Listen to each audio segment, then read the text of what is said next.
Good evening, everybody. Welcome to UpStart Live. Today's session is on startup journey, the heartbreaks and the hurrahs. UpStart Live, as you all know, is a session, a series that we do as a part of PayU's ecosystem, PayU's giving back to the ecosystem. So, what we do with UpStart Live is we bring in subject matter experts talking about various topics. And this month, what we are trying to celebrate is homegrown series, where we are, since it is the Independence Day is coming up, and this is the Independence month. So we want to celebrate as many homegrown Indian brands as possible. And we have with us Chinmoy Mishra. He's the CEO of HooLiv and the founder of HooLiv, who will talk about today's topic, as mentioned, the startup journey, right? The heartbreaks and the hurrahs, the wins and the losses, whatever that is, maybe. So we just, like I mentioned, it is homegrown series, homegrown August that we are doing, where we are bringing in subject matter experts from Indian startups. They will tell you about their journey, their story, the best and the not so great parts of entrepreneurship, right? So thank you so much, Chinmoy, for being here with us today. For everybody's information, Chinmoy is here with us for the second time. He's been a speaker in the past. It's been wonderful conversations with him anytime he's come here. So thank you so much for doing this once again with us. I'm Mansa. I'm your host for the evening. So, Chinmoy, before we go into anything else, a little bit about your journey, right? And then I have a few questions for you. Then we can go there. Sure. So thanks, Mansa, and good evening, everyone. It's a pleasure to be back on the show, Mansa, and it's a wonderful thing you're doing with the series. So good luck on that. And so yes, I mean when we kind of came up with the whole idea behind discussing about the startup journey, the heartbreaks and the hurrahs. So I went back and I was trying to kind of calculate that it's been precisely 3695 days as of today since turning an entrepreneur. That was June 30th of 2012 that I formally kind of jumped into this. And yeah, in all those days, there has been numerous hurrahs and the heartbreaks, and I would say more heartbreaks than hurrahs actually.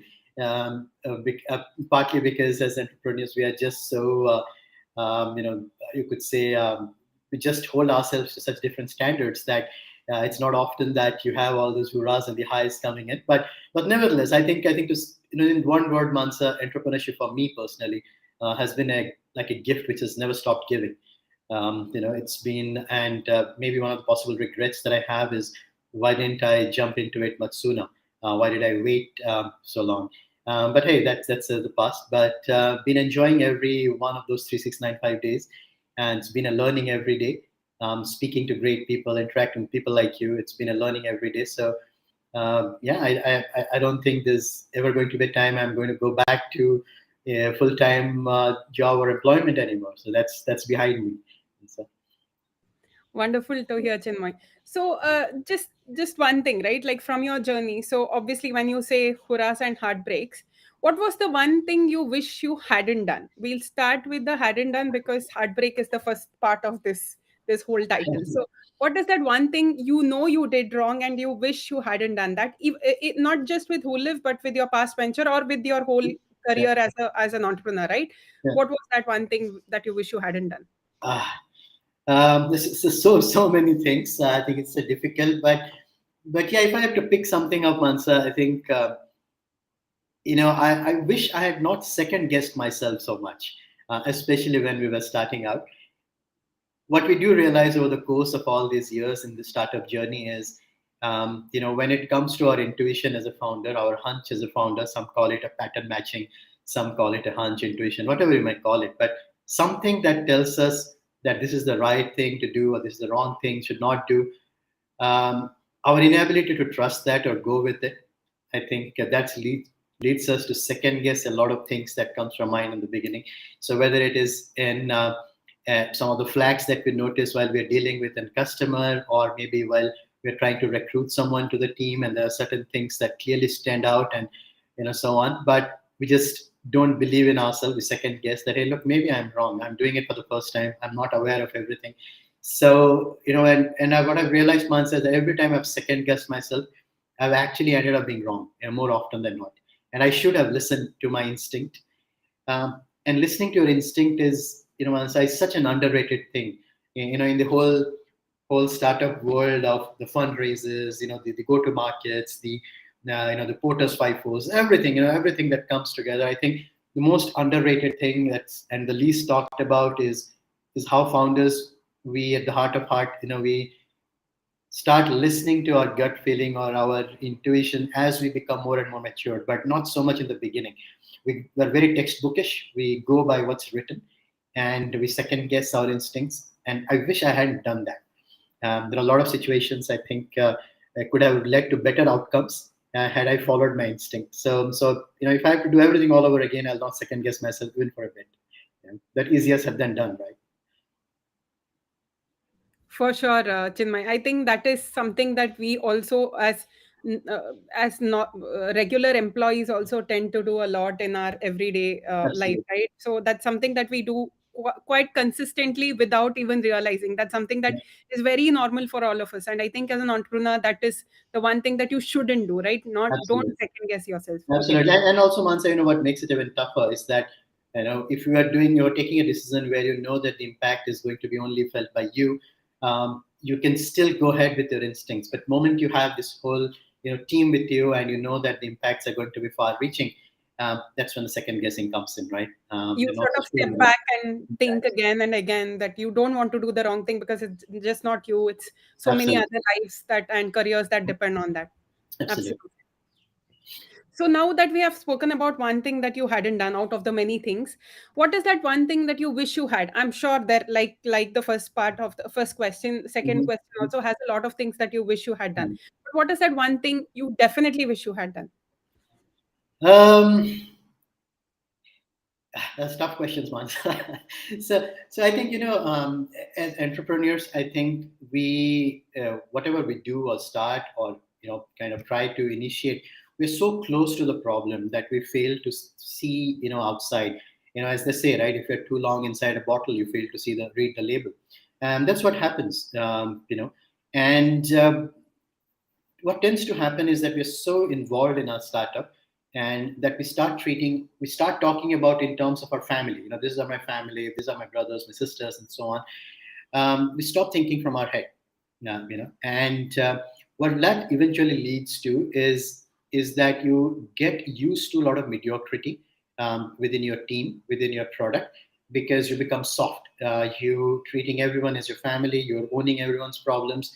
To some extent, yes, you need to be empathetic towards everyone's cause. I'm not saying that you need to be bereft of any emotions, but then at some point there has to be a line, and I wish I had done that. Because especially in my first venture, I think we reached a point where we realized, for instance, that say some of my colleagues were not up to the mark and should have been asked to go. But because of this whole camaraderie thing that we built in, it became very difficult, choice for us. Because we were not just letting that person go, but moment we were thinking about that, we were thinking about, oh, this person's family is dependent on him or her. This person has XYZ EMIs and so on and so forth. We can't let that person go and all. Eventually what it led to was a product versions that kept coming out wasn't really up to our satisfaction, and we were getting okay with it. We were getting okay with it that, oh, look, this is how the cookie crumbles, so let's that be the case. But I wish I had not done that. I wish I had drawn a clear line, because at some point, end of the day, a venture is a venture. And you need to take some hard decisions. And I think that's again something, Mansa, coming back to the first point. If I have to just go back on that, I wish what I hadn't done, again, is exactly on these lines, is going soft on things which, as a leader, I needed to stand out and take a more direct stance, or something which I had to put my foot down. I think I didn't do that well, at all. Call it our immaturity, call it the lack of adequate support of people in the know-how of how these things are done. I think I wish I had done that too. So I wish I had took that stance of saying, no, if there's a difficult decision needs to be taken today and not brushed under the carpet for some, to pick it up some other day, because it just, the moment we start pushing these things under the carpet, the hard decisions as a leader, one day it blows up in our face. And well, so yeah, I wish I had done that once. I've done a very, put a very hard line and say, this is work, this is not work. Absolutely. I think a very, I must have asked you a very difficult question, but then I obviously understand a lot of things came out, right? Like this is something that a lot of entrepreneurs do go through, and it is sometimes hard to put work over everybody else's feelings. That empathy always sort of strikes through everything else that you do. I totally understand. I obviously don't relate to what you're talking about, but I understand where that is coming Yeah, from. and once I know it's such an individualistic thing because we all have been brought up in very different contexts, very different backgrounds, right? Yeah. Some of us can emotionally detach ourselves from things. Some of us are much more emotional, and we get involved in everything. So it really comes down to a person. But as an individual, I think I'm very emotional, and that could at sometimes be a drawback, a big drawback. Absolutely. So it is as a founder, there's a lot for people of from your team, your L1s to learn from you, right? That's basic. So because they look up to you as a leader and as somebody who knows slightly more than they do, they obviously learn from you a lot. But what are some of the few things that you might have learned? Obviously, again, there's many, I'm sure, but what are the few things? Maybe you can list a few things that you learned from your colleagues, you learned from your L1s or your co-founders or anybody, right? Like Yeah. what were the few things that you still remember that is something etched in your mind that you have learned from your team? Mhm. Yeah, I mean, Mansa, I always maintain that if I'm the smartest person in the room, then I'm in the wrong room. Every my co-founders, for instance, we have been very fortunate to have been working together for the last 8 9 years, the second venture together, and the reason we have stuck around also is, and I say it really openly that in all three of them are way more, you could say, smarter and better than I am. There's something that I learned from each of them to start with, and then my colleagues and so on. For instance, if I pick up one of my co-founders, I haven't come across a person who is more diligent, or you could say more systematic in the way we go about things. I could be a kamikaze at times. Give me any plane, I'll just first instinct is to crash it. But the way that she goes through everything, all the I's are dotted, all the T's are crossed. I think that's an amazing learning. Not to rush into things, to take a step back and then go it in a very systematic manner. I think that's an amazing learning that I have from her every day. Then yes, so many of my colleagues who have come in, the way that they go about their work, the way that they think. Even at HooLiv, in our recent venture, we have started an initiative whereby we get all the folks together on a call and then try to get ideas from each and every one of them on what could we do different or what could we do better.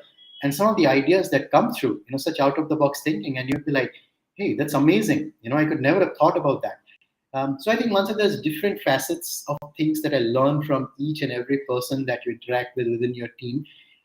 Be it your customer interaction, be it dealing with your investors, be it dealing with your teammates and so on. There's something, Mansa, is a very beautiful thing.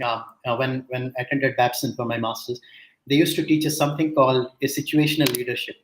And the first thing that they used to say is that where one person cannot be a leader in every aspect of a venture, there are some people who are always better than you in that particular aspect. And so that's the concept of situational leadership, that you need to realize that you're not good, you step back, and if somebody is better than you, let that person take the leadership position. And it's a tough thing to do, again, because our egos come in the front. We believe that we are the best and nobody knows more than us. But I think 8 9 years down the line, Mansa, it's been a very humbling journey with all these talented, brilliant folks that you get to work with. And you start accepting that look, I'm more like a sort of Ganguly. I may not be the best in the team, but I've got the best team, and it's up to me to put them all together, an all-star team, and make it the best, right? So that's, I mean, it's a continuous learning, Mansa, from each and every one of them. Very difficult to pinpoint exact, what you learn, but yeah, every interaction is a learning. Absolutely. I think you covered a lot of great points there, Chinmay. So, going to my next question, right? This is about your previous organization as well. Was it hard for you to give up on it's almost said it's like a child, right? Having your because you have nurtured that idea to where it is at when you're giving it up. So was it difficult to give up? Obviously it got acquired and everything. Was it a difficult task to let your previous venture be acquired, and how did you go about? Obviously you have the same set of co-founders from then to now, so how was it for all of you, right, and individually you as well? It was extremely, extremely tough, Mansa, extremely tough. I still remember the day that we were about to sign. I mean, the last signatures and stuff. One of my co-founders was trying all the way from Pune to Mumbai, so we had to travel to Mumbai, and it was like, no, let's just go back. Let's not sign it. But I think we arrived at a decision, Mansa. There was an objectivity to it. We figured that, look, there are four stakeholders, or five rather. We have our existing investors, we have our customers, we have our team members, we have ourselves, and we have our families. So, we evaluated that, does this deal make sense to at least three of the five stakeholders? Does it seem like a fair deal to them? And in fact, it did seem to almost all the five of us the deal was pretty good. So from an objective sense, in that perspective, the deal was very good. But yes, it is the emotional aspect of it, having been through all the heartbreaks for the 5 6 years, and living the highs and the lows. It's suddenly, when you, as you rightly said, it's almost like giving a child away. It's always tough. What possibly helped us in that is the people that we're handing over the baby to. Maybe we had the good fortune of knowing them and working with them before. We knew that their heart was in the right place. They were going to take good care of the baby, and that's what it has happened. The platform is, we're very phenomenally proud of what we built from a small team. The platform is now one of the largest health tech platforms in Asia. A lot of countries, the groups are using it. So it's very, it gives a great joy to see where it has ended up with. But it was an extremely hard decision. And even post that, I always remember when we were going through the whole acquisition process, somebody told me that, the legendary Ronnie Screwvala has this wonderful video where he talks about how difficult it is for a founder to be, to work for the company that he or she started. And that's something that precisely what happened. Post the acquisition, we had a tough time because we were so used to taking our own calls, being our own, bosses, that suddenly when somebody tells us that, hey, look, we need to do this way or that way, we need to define this strategy or that strategy, I think the first reaction was very defensive. That, how could somebody tell us something? So it was tough. I think, as I said, we had the good fortune of knowing the acquirers before, so we had some wavelengths which matched, and all that helped us throughout the year. But I think after the transition was complete, we were itching to come out, and when we came out of that, so all my professional career, I have been in the healthcare space. So, and because of the whole acquisition, the health tech as a space was not available to us for a period of time because of the non-compete and everything. So once healthcare was out for me, everything else was the same. I didn't know anything else. So any other space that I picked up was pretty much the same. So I was looking out for the next big idea. And the other three partners I have, funnily enough, they're amazing people. They just came to me and said, Chinmoy, whatever you're going to start next, we are with you. And I was like, okay, that's great, but what are we going to do? So we don't know that. You decide whatever we're going to do. So I think that's the level of trust and confidence they have had and have on me.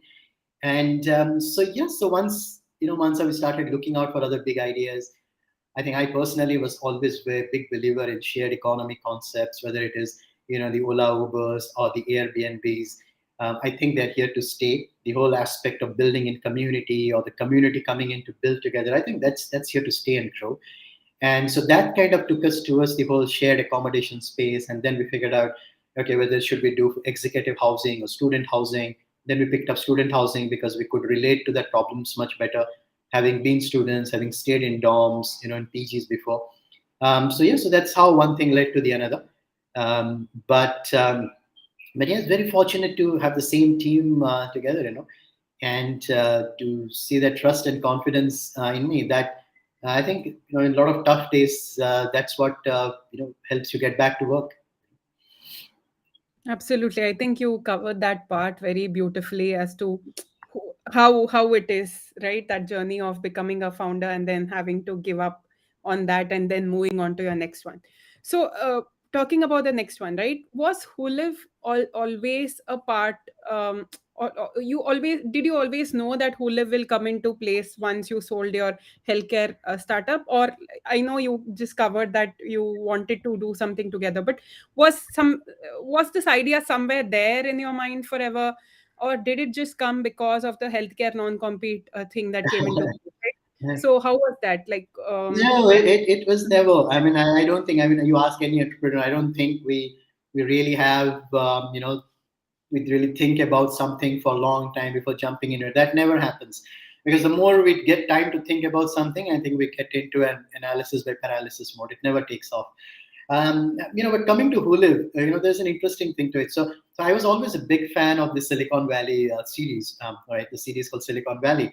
So there you had this company which was named Hooli, and it always stuck with me. And I always believed that anytime I start my next venture, I'll do something related to this. So when we were starting the co-living venture, so it became such an easy transition from Hooli to HooLiv, and it had a nice ring to it. So first we gave the name, and then we started figuring out, does it mean anything in any language? So we Googled, we researched, and we figured out that possibly in Estonian language or something, HooLiv means to care. So we were like, okay, this fits perfectly. So HooLiv it is. So that's how the name, the coronation happened almost. And once, I think we won't believe, Mansa, that when we were looking out for the next big thing, we were actually very bullish on doing something in the senior housing or the senior living space. Because what we realized that in India, when it comes to senior housing or senior living, well, we have two extremes. We have, on one hand, you have very high end communities like San Ambi Valley or something, where you need to spend few crores, buy something, your parents go and stay in the retirement communities. Or you have poorly run nursing homes, where you would never ask our parents or grandparents to go. There was nothing in between. And this as a concept has got really well in Southeast Asia and European nations, but not in India. So we were actually wanting to start something on those. But then maybe after a bit of research, we figured that India possibly could be slightly ahead of time for that concept. There is still a societal kind of taboo or a restriction behind asking your grandparents to go somewhere or your parents to go somewhere, even if it's a daycare. And so we parked that and we said, okay, no, let's not pick it up right now. We'll pick it up sometime later. So then the other two aspects that was left for us was the executive housing and student housing. And as I just said, we could relate to one problem, the student housing, much better. And so that's how it got us started. But yeah, to be honest, Mansa, till the time we actually moved out of the previous venture, we had very little clue on what we were going to do next. And I don't even remember how it all fit together, how it came that we looked at shared accommodation.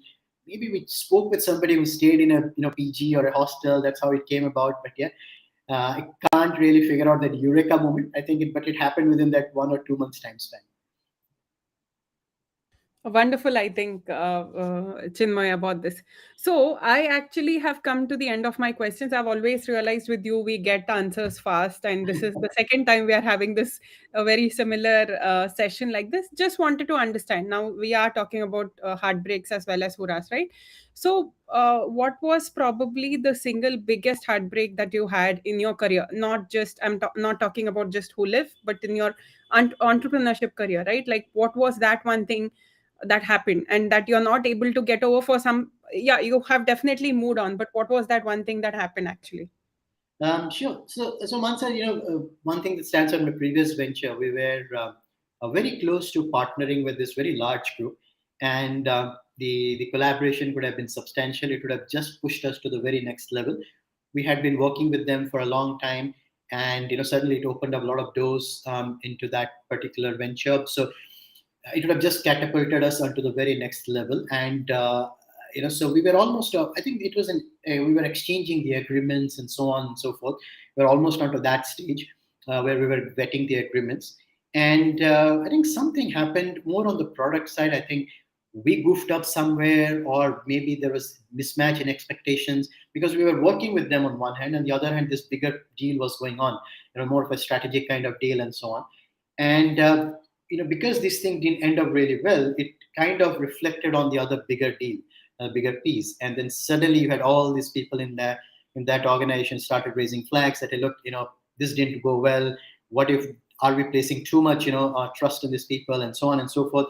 And suddenly, from a great kind of path, we started going down into a very ugly kind of road, where there were email exchanges starting to happen which were not very very conducive to a good, or a deal making and so on. And eventually it fell out. It fell through. It never materialized. So, if I look back, I think that one thing, because from where I look at, I believe that one single deal could have changed the course that my earlier venture took. Maybe it could have ended up in way better outcomes. Maybe we may be still working on it and would have not let it go. But that one single thing will always remain, as in my back of my head, that maybe we goofed up, maybe we could have done it better, and so on. That will remain my single biggest heartbreak or regret, that I couldn't pull that off. In terms of the hurrahs, yeah, I'm sort of person, once I get happy very quickly, even with small things, I get a lot of pleasure. Um, but I distinctly remember when in the first venture itself, we were trying to figure out the go-to-market strategy for our venture and so on, and we had a product which is more of an MVP, and we thought maybe one day suddenly I thought, why don't we reach out to some of these large insurance companies and see if they would be interested? Just get a feeler, nothing to lose. So, and who to reach out to these insurance companies, because they're such huge organizations, such a labyrinth of of hierarchies and so on. So I said, check all that. I'm just going to write to the CEOs of all these companies. And I think from the day I shot that email once, a very, very cold email to the CEO of the largest insurance company in India, I think the very next month we were already signing the deal with them. They were our first customer and the largest insurance company in India. I think that was amazing. You have this small maybe 6x4 room, three people working it out, and then suddenly, bang, you sign up the largest insurer.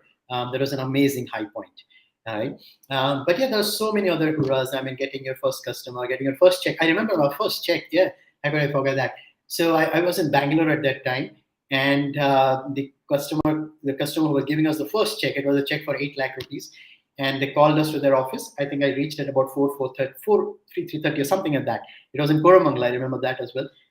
I go there, I pick up my check, and I was so happy that I wanted to deposit it right away, right that day in the bank, thinking that if I wait for a day, what if the check gets void? What if they pull back the check or something? So I wanted to deposit at that. So I came out and I started asking for auto wallahs to take me to the nearest ICICI bank. But Bangalore autos, right? They say no more often than even VCs tell So, but anyway, so a lot of autos said no. So what I did was, I think I almost ran 3 kilometers from the customer's office that was in Koramangala to the ICICI bank that was also in Koramangala. I almost ran 3 kilometers. I said, chuck all autos or transit, I'll run. And I went and deposited the check. I think that was the first check that we got, and it was amazing feeling. So yes, all these first customers, first check, the first person you get on board, amazing, hurrahs, and of course the acquisition was great. There were a lot of learnings from that we took forward to our next venture. But in all these things, once the bottom line is that in 8 years, 9 years down, you have seen so much, not just with your own venture, because you are part of this ecosystem where you're interacting with very like-minded people from startup communities, from investor community, and so on. And you learn from their stories, their journeys as well. So you have seen so much that it kind of mellows you down to all these highs and the lows. You know that a heartbreak is very transitory. You will see the high very soon. And the moment you see a high, you know that it's not going to remain forever. There is going to be a tough period ahead. So I think it kind of calms you down. You are no longer, hysteric about extremes. And you take things, as they come. But I think definitely what it has made all four of us, not just me, but all partners, is that, to treat both these highs and the lows as equals. We know that the one follows the other, and not to get swayed or too emotional about one thing or the other. I think that's been one underlying thread for all of us throughout this journey. I think that was a very beautiful answer. I was thrilled when I heard that the whole Kormangla running thing for 3 kilometers, right? That's beautiful. I think a lot of people here, if they are on their journey or are looking to someday start up, a lot of them are going to relate to this, right? And I hope really that happens for everybody, whoever is watching us right now. So, Chinmoy, another great session with you. Thank you so much. I don't want to take up too much time. I think we covered the everything of this little journey. But I just wanted to know, was there any mistake that you made in your first venture that you knew you shouldn't make in your second one? And the same thing, right? One good thing that you really did, and you, again, many things on both sides, I understand, but Mhm. then what was that one good thing and one bad thing you knew you shouldn't do or you should do in the Mhm. second innings? Second listing. Yeah, Yeah. I think if I have to pick up two areas, Mansa, that I did wrong, and we rectified it right away, right from day one of the second venture. Because you're so possessed with the whole idea of building the venture, of taking it to the next level, of getting your customer, investors, and so on, that you get blindsided to the entire statutory and regulatory aspect of things. And trust me, we might be climbing our places in ease of doing business, but it's still very, very tough out there with all the laws and the taxation laws, the rules, the everything. So I think what I did was that we kind of ignored that aspect for a long time. And finally, when we were actually going through the whole M&A process, and there was a due diligence being done and so on, there's so many things which unearthed that we as founders should have actually been cognizant and taken care of it much sooner, but we didn't. And they're all related to the regulatory and statutory aspects of things. So in the second venture, the first thing that we did was that we will get a good CA firm on board right from day one, and who will be with us throughout the journey, so that they know every minute detail of our company from that aspect. So I don't have to worry about it, and I trust them wholeheartedly. So let's get a good firm on board. So that's one thing that we did. The other thing also, Mansa, what we learned through our mistakes in the first venture is that there are a lot of agreements, a lot of contracts which we signed based on our understanding or our reading of the contracts and agreements. We were not very diligent enough to get everything vetted through a proper legal process. And I think that came us to bite us, not in a big way, but it came to bite us back in few deals where we could have done it better. We left a lot of money on the table because of our poor understanding of the constructs.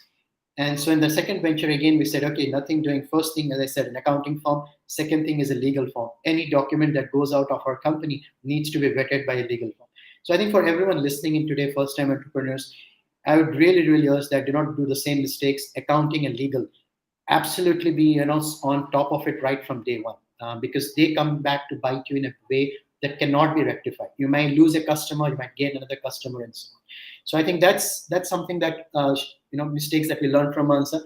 In terms of some of the good karmas, good things that we're carrying over from the previous venture, I think a testament to that is the fact that when for the second venture we raised our funding, we raised it at a pre-revenue round. So when our existing investors, they checked or did a background check with all our previous investors from the first venture, I think the only word I heard back from these guys, the new investors, is that Chinmoy, you guys passed with flying colors. That's the only feedback that we got, and I think that was because of our karma with the previous investors, not just investors. A lot of times even previous customers, they call us, large insurance companies and all, asking for, hey, look, we are stuck here, is there a way that you can think of, we do it differently or get out of it through your understanding of the space, and so on. So I think a lot of that goodwill that we are carrying on, Mansa, was because of all four of us, not just me. I think my partners, they've been amazing inspiration, the way they have interacted or handled customers, their respective fields, and so on.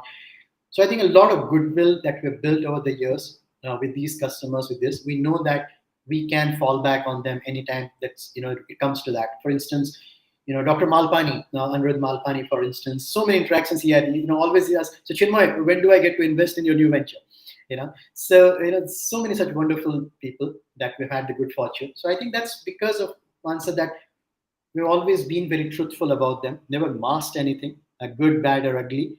It has always been what it is with us.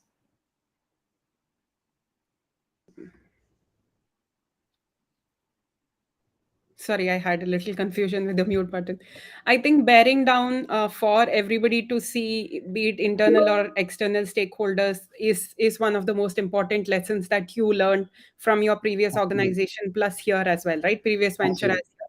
And that is, I think, something that we can close on that note. We can close the session.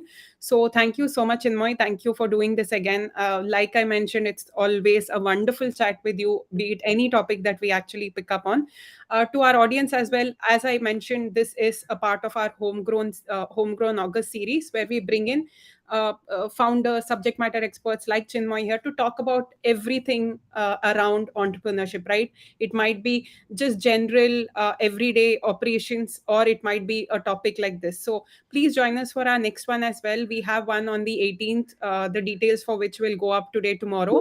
So please join us then. And thank you once again, Chinmoy, for doing this with us. Everybody have a great weekend. Thank you. Thank you, Mans. A pleasure speaking with you again. And thank you, everyone. Take care. Bye-bye. Have a nice weekend.